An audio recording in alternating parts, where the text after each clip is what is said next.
Every week, there is a window, a specific 15-minute period where more money is made and lost in the silver market than during entire trading days. It is not during the New York session when CNBC is broadcasting live. It is not during the London fix when institutional desks are executing client orders. It is Sunday night, 6 p.m. Eastern, 5 p.m. Central. The moment CME Globex reopens after the weekend closure. And in those first 15 minutes, before most retail traders have even checked their phones, the price of silver can move $2, $3, sometimes $5 in a single violent surge or collapse that sets the tone for the entire week ahead. And the entities moving that price are not reacting to news. They are creating the move. Tonight, Sunday, April 5th at 6 p.m. Eastern, silver will reopen for trading after a 65-hour closure. Good Friday, Saturday, Sunday morning. No trading, no price discovery. Just a frozen number on a screen while the world continued to spin. During those 65 hours, a US F-15 was shot down over Iran. Oil spiked above $111. The NFP jobs report showed plus 60,000. The geopolitical risk premium exploded. And none of that has been priced into silver yet because the market has been closed. When it opens in a few hours, all of that information, all of those headlines, all of the fear and uncertainty and speculation gets compressed into the opening print. And whoever controls that print controls the narrative for Monday morning. I am going to show you exactly how the Sunday night mechanism works, who uses it, why it works, and what the specific setup is for tonight's open based on positioning data, historical patterns, and the geopolitical backdrop. Because this is not random, this is engineered. And if you understand the engineering, you can position accordingly instead of getting destroyed. The liquidity desert. Sunday night at 6 p.m. Eastern is the lowest liquidity period in the entire weekly silver trading cycle. Let me explain what that means in practical terms. During regular New York trading hours, 9:30 a.m. to 1:30 p.m. Eastern. When COMEX pit trading is active and electronic markets are running alongside, the silver futures market has depth. The order book is populated with bids and offers from market makers, algorithmic traders, hedge funds, commercial hedgers, and retail speculators. If you want to buy 100 contracts, there are sellers at multiple price levels above the current market. If you want to sell 100 contracts, there are buyers at multiple price levels below the current market. The spread between bid and ask is tight, typically 0.2 to 0.04 per ounce, and the market can absorb moderate-sized orders without the price moving violently. Sunday night at 6 p.m. Eastern is the opposite. Most institutional traders are not at their desks. Market-making algorithms are running, but with reduced size because their operators are offline. Retail traders in the United States are having dinner, watching a movie, or asleep, depending on their time zone. The Asian session is active, but Asian participation in COMEX futures is smaller than US or European participation. The result is that the order book is thin. There are fewer bids, fewer offers, wider spreads, and significantly less depth at each price level. In that environment, a $50 million sell order, which would barely move the market during regular hours, can push silver down $2 to $3 per ounce in minutes. The selling hits a thin bid side. The bids get taken out. The price drops to the next bid level. That drop triggers stop-loss orders that were sitting just below the previous price. Those stop-losses execute as market sell orders. They hit the next level of bids. The price drops further. More stop-losses trigger. The cascade feeds on itself. And by the time the move exhausts, silver has dropped $3 or $4, and retail traders waking up Monday morning see a gap down and assume the market decided silver is bearish. The market did not decide anything. A single large order in a thin market created a cascade. This is not a conspiracy theory.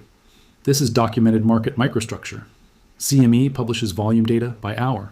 Sunday evening 6 p.m. to 8 p.m. volume is consistently 40% to 60% lower than Monday morning 9 a.m. to 11 a.m. volume. Lower volume means less liquidity.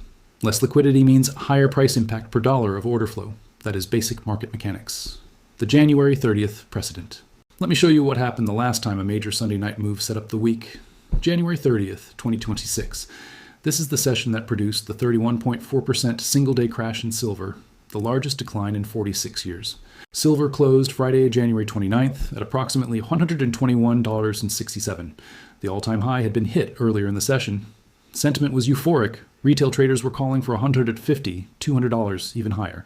The parabolic move seemed unstoppable. Sunday evening, January 30th, 6 p.m. Eastern, the market reopened. Silver opened near $115. Within the first 30 minutes, it had dropped to $105. Within 2 hours, it was at $95. By the end of the session, it had touched $78.53 before closing slightly higher. From the Friday close of $121.67 to the intraday low of $78.53. That is a $43.14 decline, a 35.5% collapse, in approximately 18 hours of trading. The official explanation was forced liquidation of extended speculative positions, margin calls, stop losses cascading, algorithmic selling, all of which is true. But the question that was not asked by mainstream financial media is who initiated the move, who placed the first large sell order Sunday evening that started the cascade, and who was on the other side of the trade, buying at $78 when retail was being liquidated at the lows. The COT report from the week prior to January 30th showed commercial short positioning at extreme levels. Commercials were heavily short. Speculators were heavily long. The setup was identical to a trap. And when the trap was sprung Sunday night, January 30th, the commercials covered their shorts at $78, $85, $90, while the retail longs were stopped out at those same prices. Wealth transfer. From the leveraged retail long to the patient commercial short. And it all started with a Sunday night gap down in a thin market. The COMEX margin hike playbook. Now let me show you the mechanism that enables the Sunday night massacre. A margin requirement increases. In late December 2025, as silver was approaching $100, CME raised the initial margin requirement for COMEX silver futures from approximately $15,000 per contract to $22,000 per contract, a 46% increase. Then, in early January, they raised it again to $32,500, another 48% increase. In the span of 2 weeks, the capital required to hold a single silver futures contract increased by 116%, from $15,000 to $32,500. Every margin hike forces traders to make a choice. Deposit additional cash to meet the new requirement or reduce position size by selling contracts. Most retail traders, and many smaller institutional traders, cannot or will not deposit the additional cash. They sell. And when they sell, the price drops, which triggers the next wave of margin calls on traders whose positions are now underwater, who also sell. The cycle feeds itself. The January 30th massacre happened approximately 2 weeks after the second major margin hike. The margin increases created the conditions. The Sunday night thin liquidity provided the opportunity, and the commercial shorts, who had been building their positions for weeks, executed the trap. This is not speculation. The CME publicly announces margin changes. The CFTC publishes TOT positioning data. The price action is recorded tick by tick. The only thing that is not documented is intent. But when you see the same pattern repeat, when margin hikes precede crashes, when commercial shorts build before declines, when Sunday night gaps initiate cascades, the pattern tells you everything you need to know about intent. The 1980 parallel. There is historical precedent for the exchange intervening to protect short sellers. March 1980. Silver was trading near $50. The Hunt brothers had accumulated over 100 million ounces of physical silver and futures contracts. They were attempting to corner the market. The shorts, primarily large banks, were facing catastrophic losses if silver continued rising. COMEX responded by creating Silver Rule 7. This rule restricted the purchase of silver futures on margin. You could sell silver, you could not buy it with borrowed money. The market became liquidation only for leveraged participants. The result was immediate and devastating. With buying restricted, the only order flow was selling. Silver crashed from $49.45 to under $11 within weeks. The Hunt brothers were financially destroyed. The banks survived. The 2026 margin hikes are the modern equivalent of Silver Rule 7. The exchange does not need to ban buying outright. They just need to make it prohibitively expensive by raising margin requirements to levels that most participants cannot meet. The effect is the same: forced selling, collapsing prices, and the protection of the commercial shorts who would otherwise face unlimited losses on a short squeeze. The LBMA accounting scandal. There is another element to the Sunday night massacre that involves trust in the paper silver market.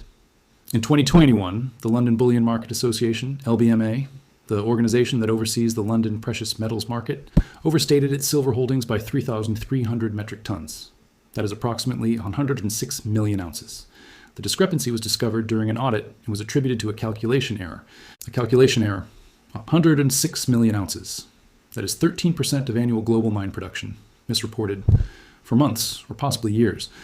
And when the error was discovered and corrected, it destroyed confidence in the integrity of LBMA silver accounting. If the organization that is supposed to track and verify physical silver holdings can be off by 106 million ounces, how much trust can you place in their current reported holdings? This scandal is directly relevant to Sunday night price action because many paper silver products, including SLV, store their metal in LBMA-accredited vaults. JP Morgan, the custodian for SLV, stores silver in London vaults under LBMA oversight. If the accounting is flawed, if the metal is not where the records say it is, then the paper claims on that metal are backed by less physical silver than shareholders believe. And in a crisis, when redemptions spike, the shortage becomes apparent. Silver lease rates, which measure the cost to borrow physical silver in the London market, spiked to 8% annually in January 2026. Normal lease rates are 0.3% to 0.5%. An 8% lease rate signals acute physical scarcity. Someone needs silver desperately enough to pay 8% annually to borrow it. That level of demand for borrowed metal only occurs when physical supply is extremely tight. And physical supply is tight despite LBMA reporting 155 million ounces of eligible silver in vaults. The discrepancy between reported inventory and the lease rate signal suggests the reported inventory may not be fully available for delivery. Tonight's specific setup. Now, let me bring this back to tonight. Sunday, April 5th, 6 p.m. Eastern. Here's the exact setup going into the open. The Coty report from Friday showed commercials net short 201.4 million ounces. Speculators net long 123.4 million ounces. Open interest declining. That is the same positioning structure that preceded the January 30th massacre. Commercials heavily short, specs heavily long. Open interest contracting as weak longs get shaken out. The geopolitical backdrop is escalating. F-15 shoot down. Iran refusing negotiations. Oil above $111. Safe haven demand should be bullish for silver. But in January, geopolitical tension was also high and silver crashed anyway because the leveraged positioning overwhelmed the fundamental demand. The same dynamic could repeat tonight. The margin requirements are already elevated at $32,500 per contract. If CME announces another hike before Sunday's open, which they have the authority to do at any time, the forced selling would accelerate immediately when the market reopens. The technical structure is broken. The ascending trend line that supported the rally from March lows was violated Thursday. The chart now shows a confirmed breakdown. Technical traders and algorithms will be programmed to sell rallies and add shorts on any bounce. That creates automatic selling pressure on any gap up. The market has been closed for 65 hours, longer than a normal weekend because of Good Friday. The information gap is wider, the uncertainty is higher, and uncertainty in thin Sunday night markets creates volatility, which creates opportunity for those who understand how to exploit it. The Sunday night playbook for retail. If you are a retail trader holding leveraged positions through this weekend, you need to be at your screen tonight from 6 p.m. to 8 p.m. Eastern. That is the danger window. The first 2 hours after the Sunday open are when the Sunday night massacre occurs if it is going to occur. Watch the opening print. If silver gaps down more than $2 from Thursday's close of 72.48, that is the initiation of a cascade. The gap down will trigger stop losses. The stop losses will trigger more selling. The selling will push the price lower. And by the time you react, the move will be largely complete. Watch the volume. If the first 15 minutes shows volume significantly above the normal Sunday evening average, it tells you large players are active. High volume gaps are more likely to hold than low volume gaps. A low volume gap can reverse quickly. A high volume gap indicates conviction. Watch for the bounce. If silver gaps down hard and then immediately reverses with strong buying, that is a failed breakdown. Failed breakdowns often lead to violent short squeezes, as the shorts who sold into the gap get trapped and are forced to cover. The January 30th massacre did not have a bounce. It was relentless selling for hours. If tonight's gap down produces a strong bounce within the first hour, the setup is different. If you are not going to be watching live, close your leveraged positions before Sunday's open and re-enter Monday morning after you see how the Sunday night session played out.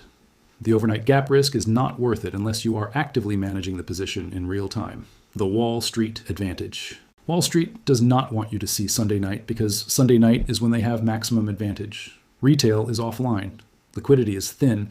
Regulatory oversight is minimal because the session is technically outside of normal U.S. business hours.